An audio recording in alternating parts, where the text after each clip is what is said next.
What's up guys, Houndish here, and today we're jumping in with some Destiny 2 news and updates. So in this video, firstly Bungie give a handful of updates regarding Destiny 2, some bugs in the game, which is kind of a common theme here on Wednesday with these news updates. Of course they always follow game updates, so that's probably partially why. We'll round up all of that stuff. We'll also talk about some content coming in Act 2 in the form of Tomb of Elders, the re-envisioned Prison of Elders returning from Destiny 1. On top of that, there's a bit more commentary about Destiny Rising. And Bungie have dropped a few teasers regarding Marathon. It looks like slowly but surely they're getting closer to speaking about Marathon in more depth. So we'll round up all of that stuff in the video, as well as some updates regarding Festival and content this week. So if you enjoy this one, get subscribed and I'll keep you posted. But now, let's get into it. Firstly, some general updates from Bungie. A couple of days ago, they recognized that there is an issue with perk RNG on weapons, and it's making certain roles harder to obtain. But Bungie say they're targeting a hotfix on November 5th, but they want a bit more time to fully validate the changes and make sure there are no extra issues. They also provided a new emblem that all players can unlock. Details for that are down below. Otherwise though, they added that we're looking at a few options not only to thank many of you for your data crunching, but to get some weapons in your hands that had perk rolls with lower RNG chances than intended.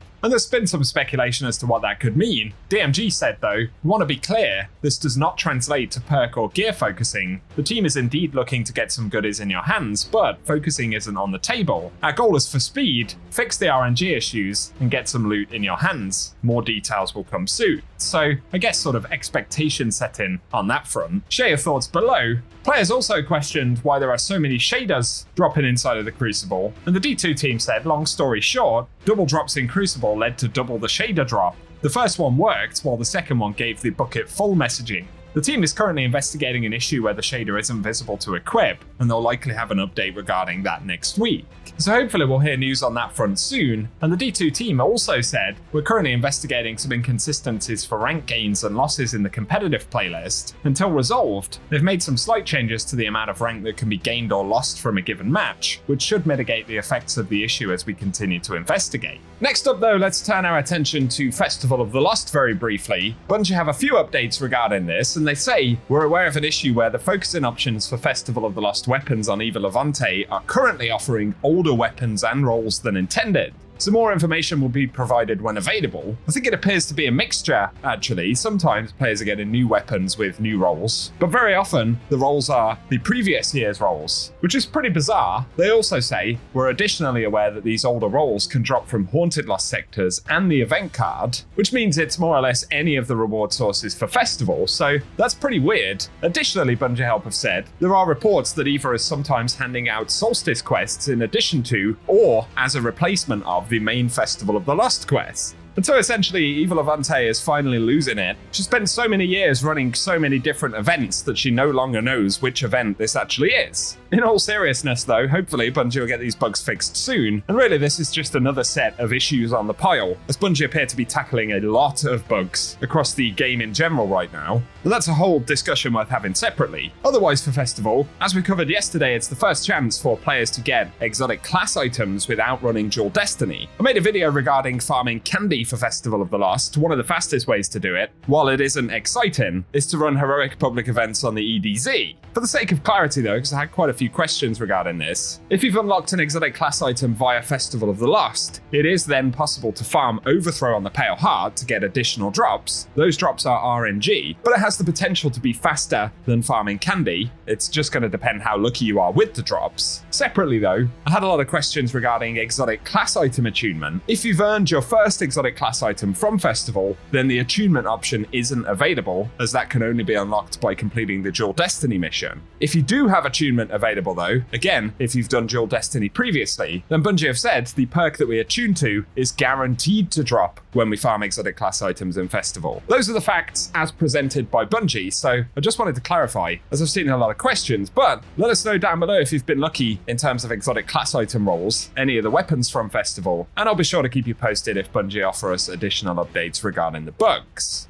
On to a few other updates here though. Destiny Bulletin shared Brendan Williams, who previously composed Forsaken's Keep of Voices OST, appears to be returning for codename Apollo, along with composer Nolan Markey, known for his work on Ahsoka, League of Legends and more. Of course, Forsaken broadly had a pretty good soundtrack, so that sounds promising for the upcoming expansion. And otherwise, there's a bit more conversation here about the future content in Act 2, and Bungie of course teased an activity inspired by a fan favourite from Destiny's past, which we've since had confirmation is Tomb of Elders. With the game post shared, according to data-mined information, Tomb of Elders won't be an exact one-for-one recreation of the original activity, but rather a revamped version with updated mechanics, new bosses, and some returning ones too. And the leaked details suggest a mode called Contest of Elders, which will have players fighting through 4 laps with a mechanic called Warden's Judgment. Positive stacks of judgment, known as Warden's Favour, will increase the difficulty of the encounters while offering better rewards, whereas negative stacks, dubbed Warden's Punishment, will slightly reduce the challenge. So this will absolutely be a loot hoarding mode for Revenant, and they also say that there was a list of bosses revealed for Tomb of Elders, showcasing a mix of familiar faces and new threats, with up to 18 different bosses available in the game mode, and that includes the return of Skolas and the Warden's Servitor. Then there are Revenant Barons, which are the ones that we encountered originally in Forsaken, Legacy Prisoners, which are the other lower tier bosses from Prison of Elders in Destiny 1.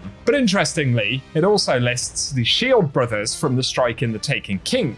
And of course, the activity is anticipated to launch with Revenant Act 2 on Tuesday, November 19th. So very much looking forward to it. Of course, additional chances at rewards from Revenant will be cool. And it'll be a good way to go after god rolls and all that kind of stuff. But I certainly, given that this is returning from Destiny 1, hope that Bungie have got some additional things to throw in terms of reward. We will simply have to wait and see, but share your thoughts in the comment section. Couple of other Bungie-related projects here, and firstly, for Destiny Rising, the developers, NetEase, have suggested that they'll consider enhancing support for PC emulators based on player feedback, so while they haven't confirmed a PC version, it sounds like possibly there could be a decent level of emulator support for things like Android emulators on computers, so that sounds potentially interesting. Additionally, Destiny Bulletin shared an image right here of the general user interface, the menus for Destiny Rising as well, with some of the game modes, like Gauntlet Ops, which are apparently going to be a 6-player activity not dissimilar to raids in Destiny. So